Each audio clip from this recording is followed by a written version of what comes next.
Hello, this is Catherine from I Know I Need to Stop Talking. It's Saturday, or maybe it isn't. Actually, gosh, I just thought that's a terrible idea, isn't it? If you're listening to this podcast on a day that isn't Saturday, Monday, for example, it's Saturday or maybe Monday, but I'm sure your Monday will be just as fun as Saturday, almost certainly maybe. It's raining on Saturday, if that makes you feel any better if you're listening to this on a Monday.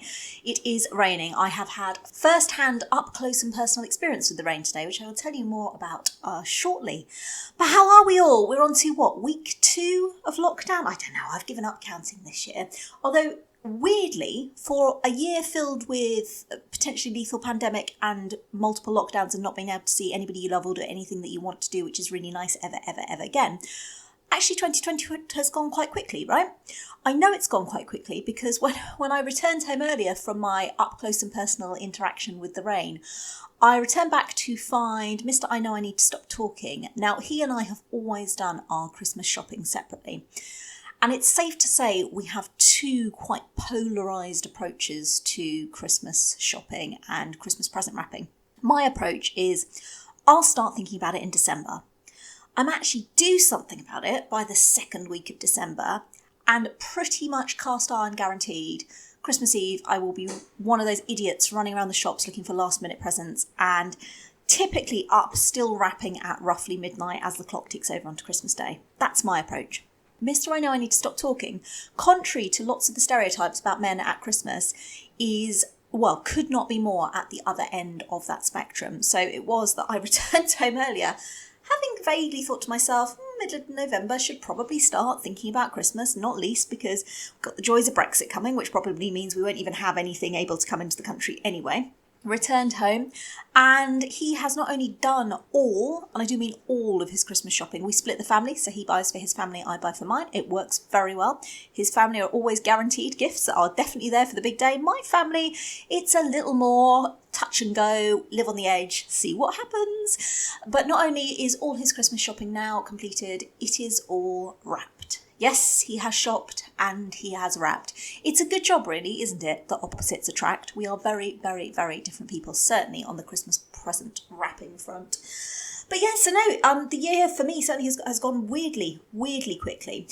Breaking news, though. Breaking news. Now, somebody was very kind to comment on last week's podcast and say that I had failed to, quite rightly, I'd failed miserably to share with you what crap was on my dining room table. Well, breaking news, listeners, breaking news. There is fuck all on my dining room table today. I know, it's a revelation. To be honest, it doesn't feel like my house, or it feels like when we moved house. In fact, this week we've celebrated being in this house 5 years. Also, time has gone weirdly fast.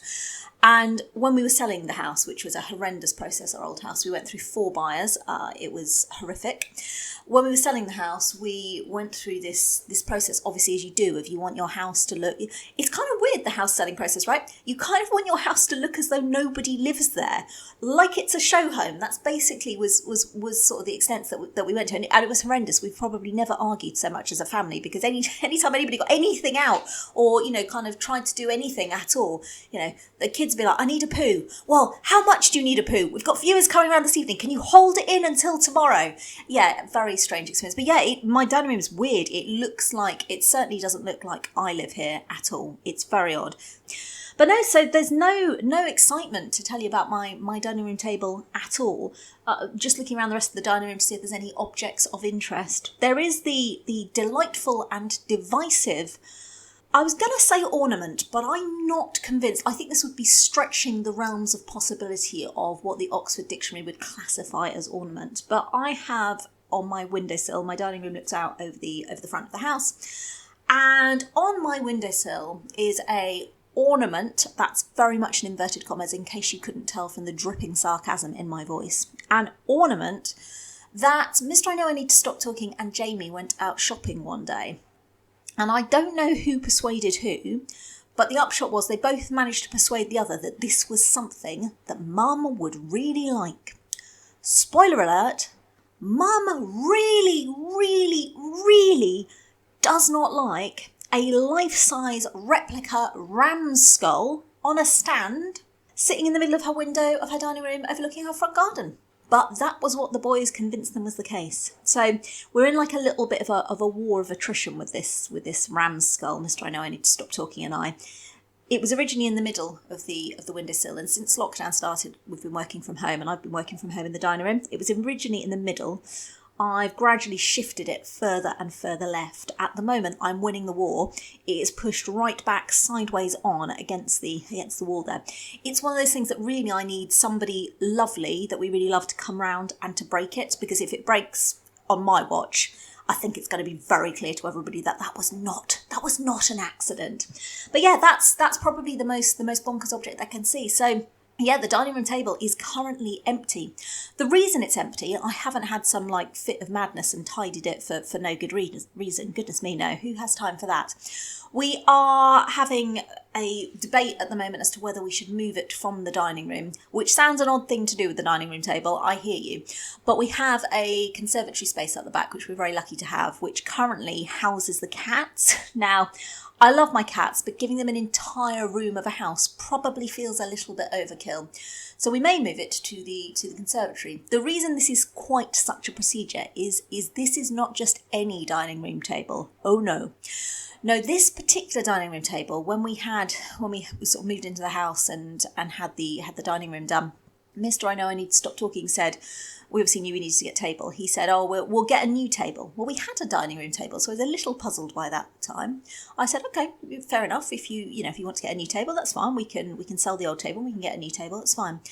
He said, yeah, I've found a particular table. I said, that's fine. How much is it? He told me, and I nearly fell over. I said, I've been very polite, that's quite a lot of money for a dining room table. And it was at this point that he did the big reveal. Our dining room table turns into a pool table. Yes, that's right. And depending on your views, you will either think that is probably the worst idea ever or the best thing in the world. I have to say, I have been converted. It is genuinely quite good fun. It's genuinely quite good fun, and particularly in lockdown, actually, we had a lot of enjoyment. Beth, as you can probably imagine, is a bit of a pool shark. She is a demon on the pool table and very aggressive when she doesn't win. So it's not a simple task to simply pick up the dining table come pool table and move it through to the conservatory. Not least because Jamie and I, who would clearly need to be two of the key lifters, are basically the clumsiest people in the world. In fact, we were out earlier, Jamie and I, we walked past a house and next to the house on its side was a front door with double glazing in, a big double glazed panel, and right in the middle of the double glazed panel there was just this big hole, and we both just looked at one another and went, yeah, that's the kind of thing we would do. So us moving this pool table through the kitchen next to the glass fronted cupboards and through the French doors would be such a bad idea on so many levels. Actually, that has just reminded me, and most of you will have seen this on the blog, I'm sure, at the time, but of one of my favourite Jamie moments of the year. And there's another classic coming up in today's podcast, which was, for anybody who didn't see it on the blog, it was Beth's birthday. And he and I were in the dining room, just sorting out like her presents for the next day. We'd send her upstairs to go to bed early so we could sort them all out. And I said to him, can you go and get me the card that I had? I said, it's in the living room. And he said, whereabouts is it? I said, it's by the French doors. And so he disappeared and he came back again and he looked at me and went, by the French doors? I said, yeah, by the French doors. So he disappeared into the lounge, came back again, looked at me. By the French doors? Yes, Jamie, it's by the French doors. Disappeared again, came back, looked at me very seriously, straight in the eyes and said, the French doors? Yes, Jamie. The French doors.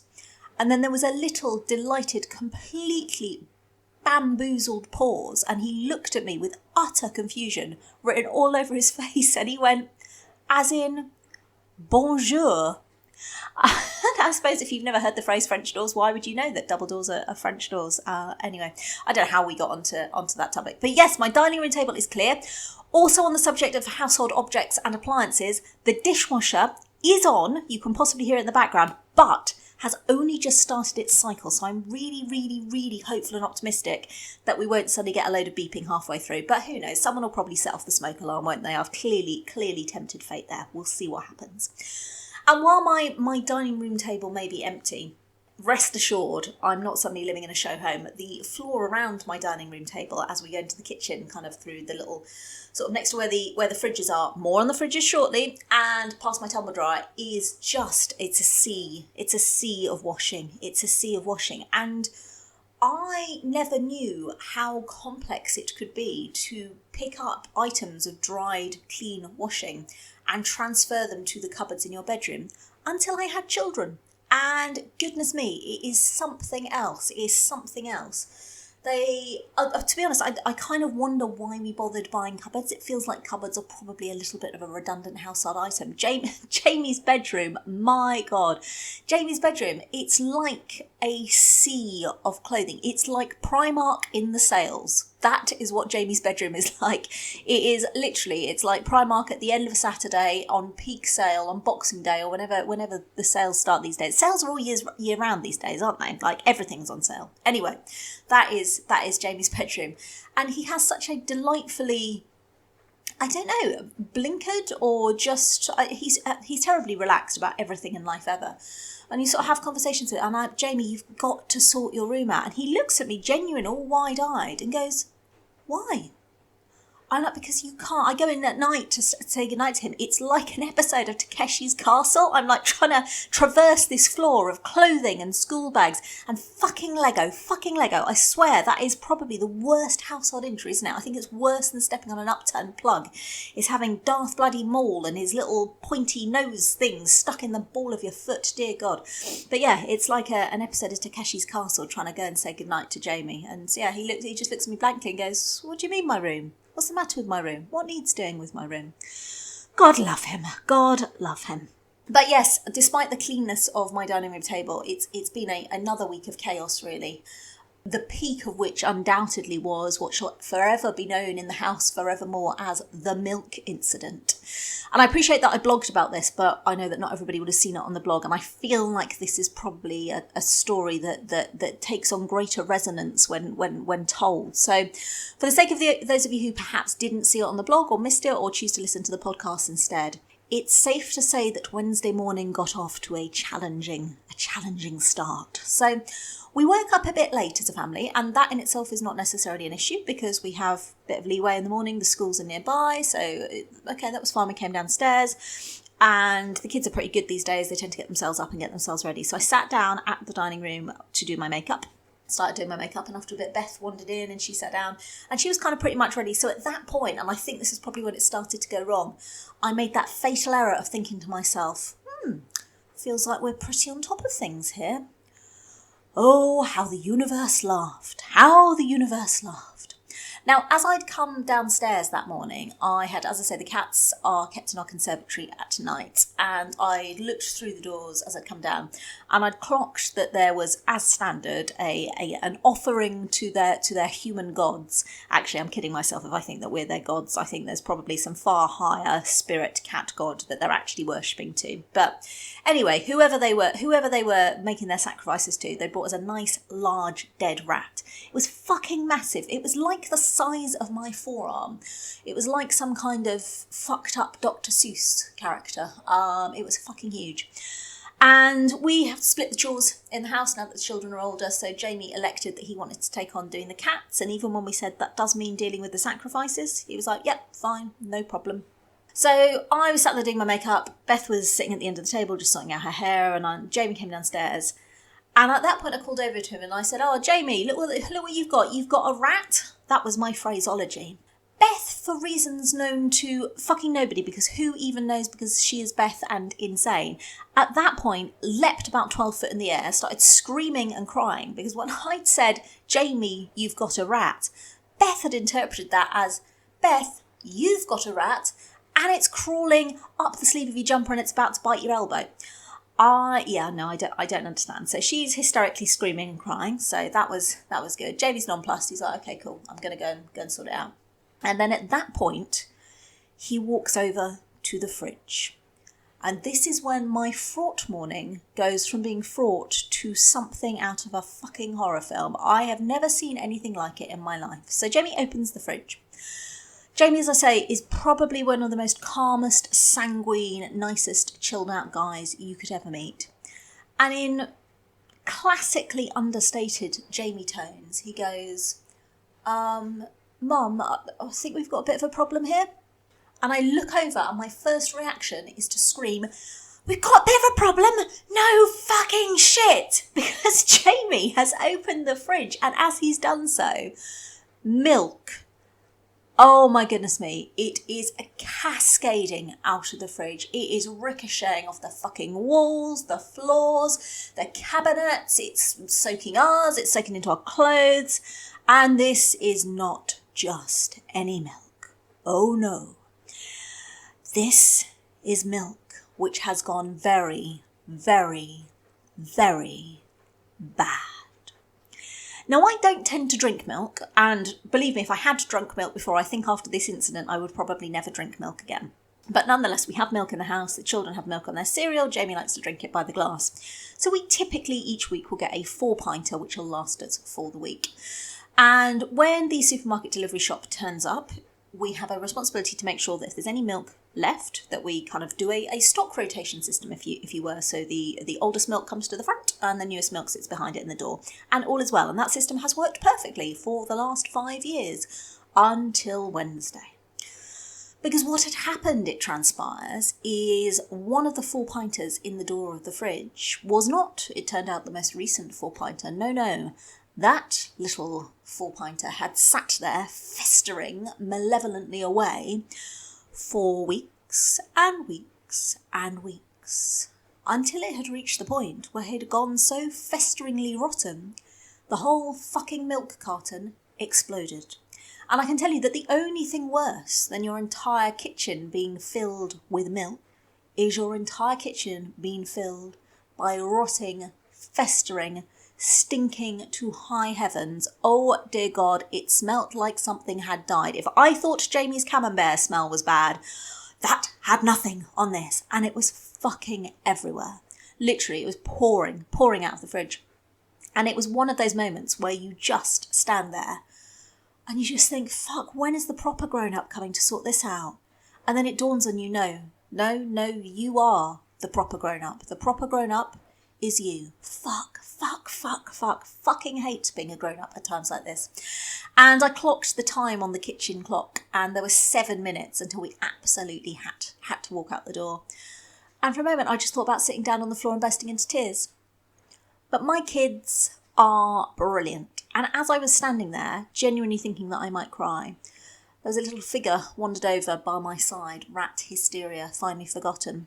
And Beth put her hand into mine and she said, "Don't worry, Mum. We'll sort it out. We're a team. We're a super team," she said. Shall I get some tea towels?" And she did. She got some tea towels. She mopped, despite she had to regularly go out of the room to retch. I don't blame her. It was horrendous. She mopped. I washed. Jamie dealt with the dead rat, and also I was in the conservatory going to the cats. "What have you done, you idiots? It's like the size of you." It was fucking huge.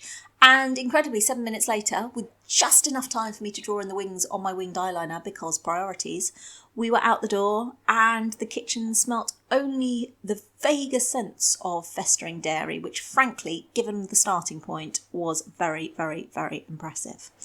So yeah, if you want a nice, relaxing morning, please God, don't come to my house. It was, yeah, that's definitely one of those stories that goes down to folklore. And if I never, ever see another carton of mouldy milk again, it will be too soon.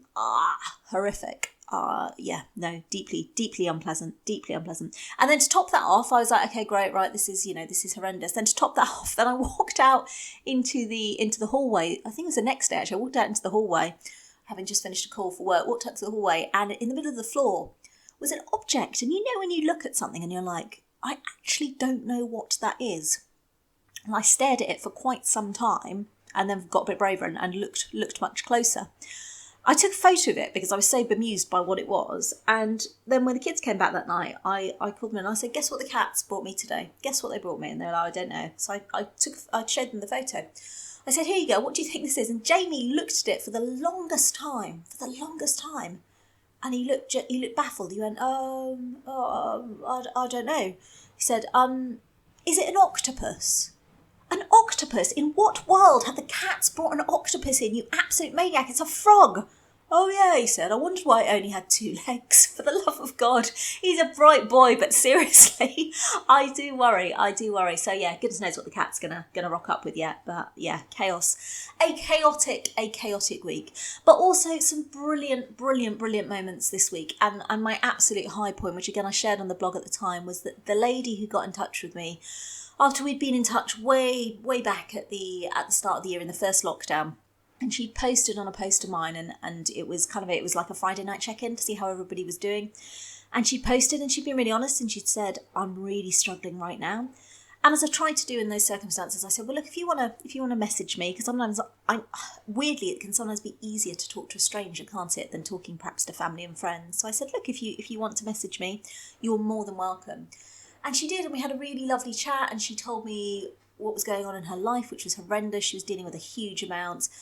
And I just suggested to her that, maybe she could try and call the Samaritans, because she was very, very low, and I was genuinely very worried about her. And of course, when you're speaking to people on the internet, you don't ever know whether they've got support networks around them. And you do feel a huge sense of responsibility to at least try and make sure you've done everything you can to get them some help. So I spoke to her and, said, can you call the Samaritans and then perhaps speak to your GP? And she did. And thank you so much to everyone who volunteers for the Samaritans. You're so amazing. And I know that the person that she spoke to hugely helped her that night.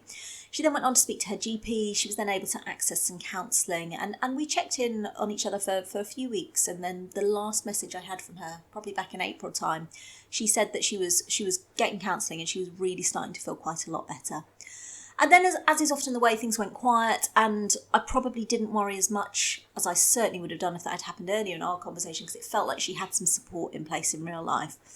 But I didn't expect to hear back, and it's often the way, right? You're in touch with people, but people go on and live their lives, and that's a good thing, right? That people go on and do things. But I did think about her, as I do with a number of people who've messaged me over the years. I just want people to be okay. And then on whatever night this week it was, she messaged me out of the blue, a message into my inbox. And I was just in floods of tears. It was the loveliest message. And without going into any detail, her life had just completely turned around. She'd got support, she'd got counselling, she'd had some big changes in her personal life, which had massively changed how she was feeling. And it was just the loveliest message, and she was incredibly kind and generous with her words, and said that, she really felt that perhaps if I hadn't had that conversation with her that night, that she'd been the closest that she'd ever been to taking her own life. And, the kindness that, because it wasn't just myself, a number of people spoke to her on the page and offered their support as well. And I just think, the kindness of strangers can be an amazing thing. And social media gets a really shitty name, doesn't it? And lots of the time that's entirely justified. But there are still those moments. There are still the way that actually it can connect people in a way that prior to having social media was almost impossible to do. And, goodness me, I think that the hard work was all hers. I think it was her strength in taking that step, that first step. It's so hard to do, but that first step to speak to somebody to get some support. But her kind words and the reality that perhaps, just perhaps, a little stupid, silly blog page that I set up way back in 2009 on a lunch break in work because I was a bit bored and wondering what the fuck was going on with my life. Now I had a nearly 2-year-old. Perhaps that little silly blog page, if it really could do something as powerful as potentially help someone to turn their life around and indeed not to take their own life, that feels a pretty cool thing. And it was so lovely of her to get in touch, and I'm so unbelievably proud of her and the strength that she's shown. And I wanted to share it. I mean, she actively, on the first message that she sent me to update me on what had happened with her, she actively said to me, if you'd like to share my story, I'd be really happy for you to do so. Because if it helps one person step forward and know that they can get help as well, that they can turn things around, then it's more than worth it. And actually, off the back of the post that I then shared on the blog, giving the update from her, I then did have a number of people come forward to me to say that actually maybe this was the push that they needed to get some help and some support. It is so okay not to be okay. It's so okay to need help. And I have this firm belief that in life we all go through peaks and troughs. And for some of us, we're lucky, and the peaks perhaps are longer and wider and higher, and the troughs are fewer and more far between. And for others of us, it's the other way around. But there are few, if any, guarantees in life. And who knows when it might be one of us who needs that help and that support. And that's why I've always tried to be there for people, because one day it'll be me needing that support. It will be me needing somebody at the other end of the phone, or on the other side of it, of sort of some messages on the internet. That'll be me that needs that help. And I'm a firm believer in pay it forward. Kindness costs nothing, but it can mean so much. And I think particularly this year, in a world that is increasingly fractured and with some very, very frightened people, where that fear has turned into anger, and a lot of the time I see a lot of vitriol and anger on the internet. I think if we, on our little mad little corner of the internet, my favourite ever description of the blog, someone once described it as glimpses into madness, and that is, probably my favourite ever description of the blog. But, if between us, if we can just put out there a little bit of kindness, that little bit of kindness, like I say, it costs us nothing to give, but we might just change a life, and that is more than worth it, in my opinion. So yeah, that was a big high of this week. And another big high was this morning. So I said I got up close and personal with the rain. Oh my goodness, we got so wet. So Jamie and I went out walking again this morning. And I think I said in last week's podcast, it's something we've really started to do together. It's kind of come from nowhere, really. Obviously, Beth has always been very into her football, and Jamie's not had a load of things that he likes to do outside of school, other than sitting in his pants playing on his computer. Standard, he's a teenage boy. But I sort of suggested to him that he might want to come walking, and he's really found his stride, he's really got into it, and it's just such a lovely thing to do, because you know what they're like when they're teenagers. They got quite monosyllabic, and they'd rather sit in front of their computer or chatting with their mates, and, mum and dad are not particularly interesting. But we went out this morning. We walked 10 and a half miles, in fact, because we got a bit lost, standard. 10 and a half miles, and it was just wonderful. And we chatted non-stop for 10 miles. I don't think we stopped talking at all. And one of the most glorious things with Jamie is you get the most batshit topics of conversation. I mean, literally, his trains of thought are absolutely fascinating. So we went from chatting about cats and do cats dream. I really want to know the answer to that. I'm sure that I can Google. In fact, I will Google. But yeah, chatting about whether cats dream. What's the weirdest food ever made? This was a very good conversation. Not in terms of like something that you've tried to make that has gone horribly wrong, but in terms of the stuff that you go, how did somebody come up with that? So we agreed that something like butter, that is plausible that somebody could come up with it. Somebody could have been carrying some milk on their back, and then the milk would have sloshed around, and then at the end of it, you'd have looked at it and gone, okay, that's butter, fair enough. And butter doesn't smell bad, so you'd probably have given it a go and been like, oh yeah, no, that's quite nice. So butter makes sense, get that. Even something like Stilton, because we got into Stilton because I said, yeah, because butter smells nice. Obviously Stilton doesn't, but even something like Stilton, I can kind of see, I mean, I can't really, because Stilton is an abhorrent substance in my personal view. Jamie has a very different view. He loves a bit of Stilton, loves a bit of stinky cheese. But the first person to look at that cheese covered in mould and go, what a delicacy, I can only assume they must have been high on something or other. Actually, I suppose the same thing is true for alcohol, really. Fermented grapes, delicious. Not quite sure about that. But I can kind of see the logic with all of those. But the one we both got really hung up on and was like, how did that even come about? How did the first person think this is a good idea? Pasta, what the fuck? Okay, so got some flour. Okay, right, going to mix it with some egg and stuff. Yeah, okay, right, it's going to make a dough. Okay, fine. Then we're going to roll it out really, really thinly. Yeah, okay, fine. And then it's going to go hard, really hard. Okay, fine. And then when it's really hard, then we're going to cook it by plunging it into some boiling water. What the fuck? I can't imagine what kind of drunken party must have been needed to come up with pasta. But to whoever did, bravo. Very impressive. So yeah, we went on to what the weirdest food was ever.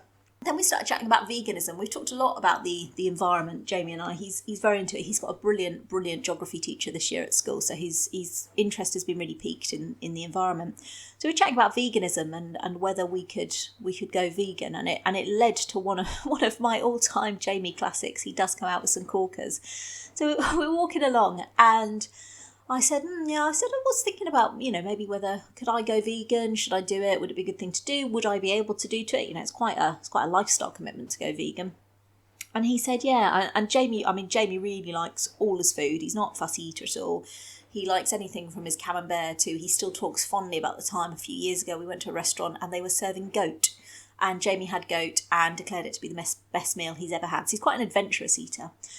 But he said to me, he said, I think, there's certain things that I probably wouldn't mind going vegan. He said, like milk, okay, if I couldn't have normal milk, I was like, don't you talk about milk, mate. Don't you talk about milk. He said, but if I couldn't drink normal milk, I could have some soy milk or some almond milk. Be all right with that. And I was like, yeah, okay, no, I can see that would work.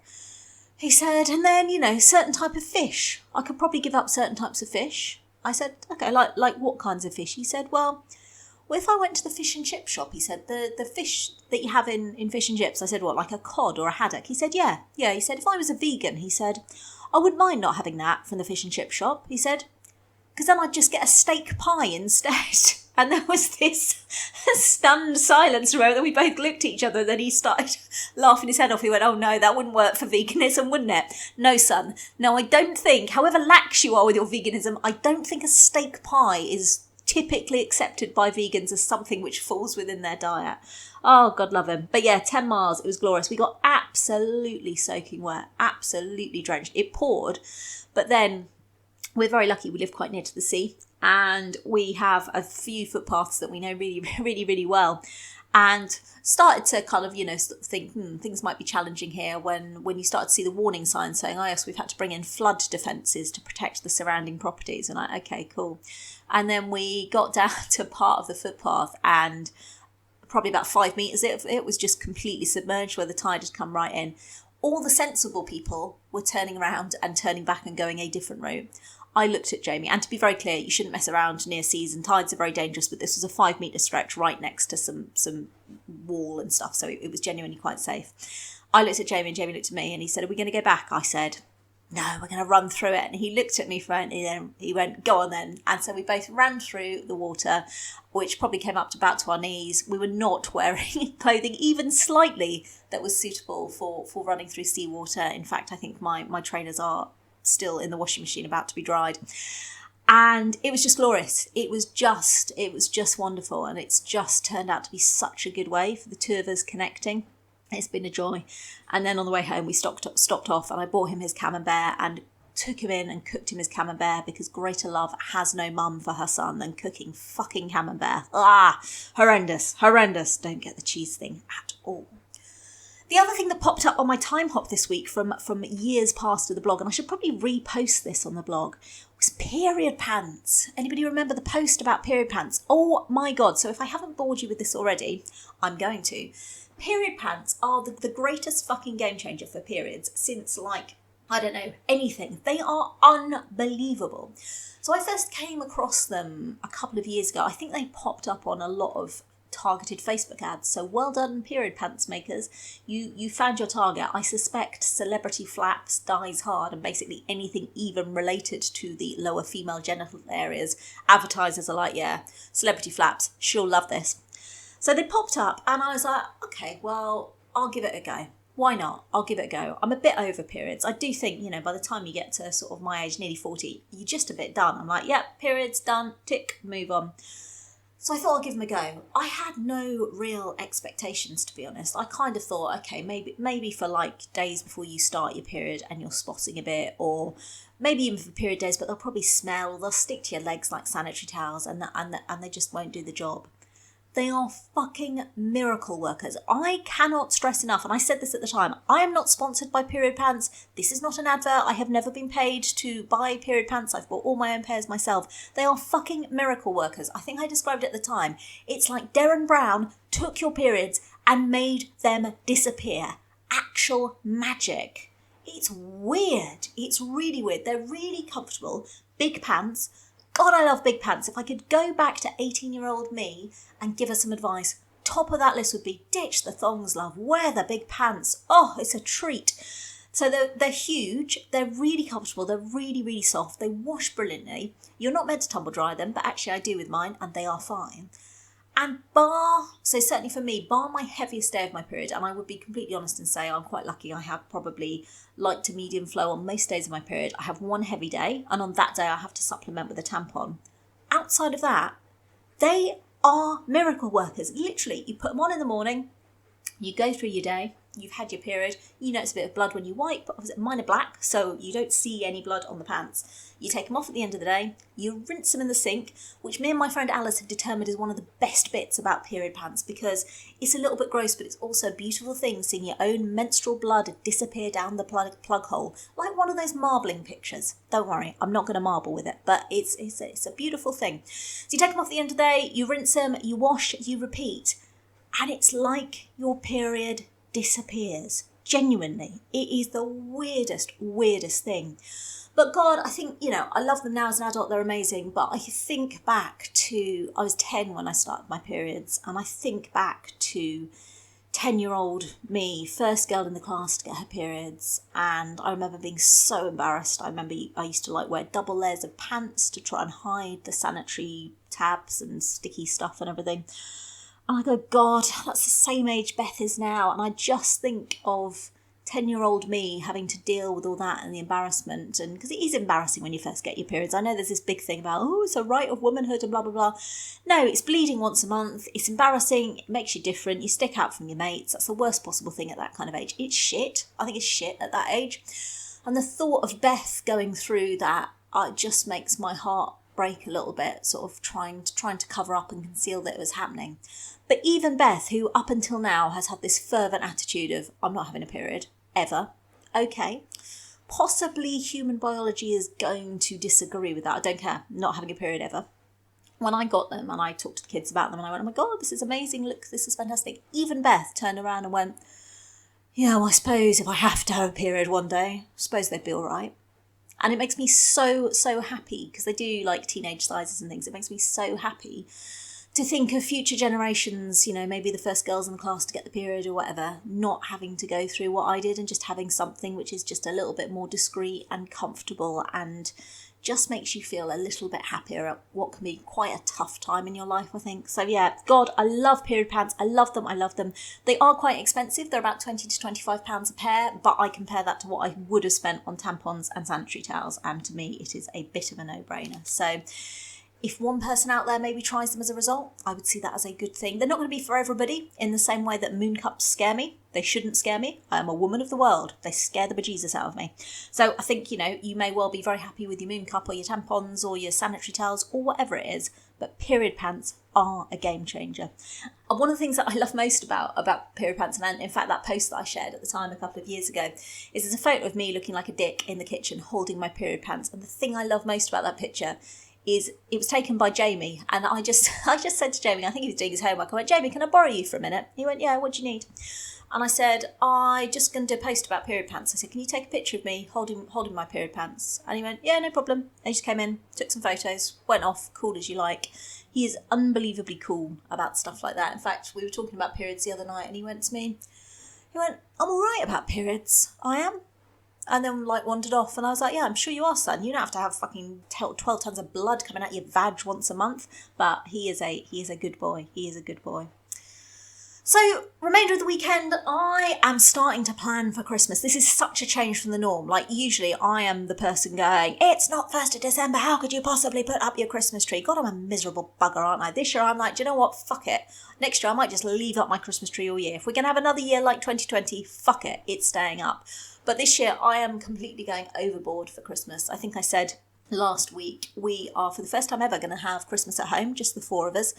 Going to cook Christmas dinner for the first time ever at the age of nearly 40. That's got the potential for disaster, hasn't it?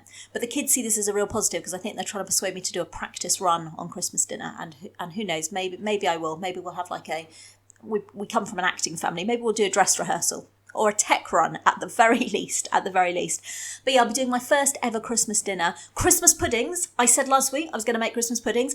I made Christmas puddings. I'm so proud of myself. They actually came out looking okay. And if you're wondering, well, how does she know this? My mum's recipe does not convert well to grams, is all I'm saying. So she has an old recipe for Christmas puddings, which has obviously gone through the family. And my mum has a proper old-style recipe book. We used to write down the recipes, so it's written out by hand.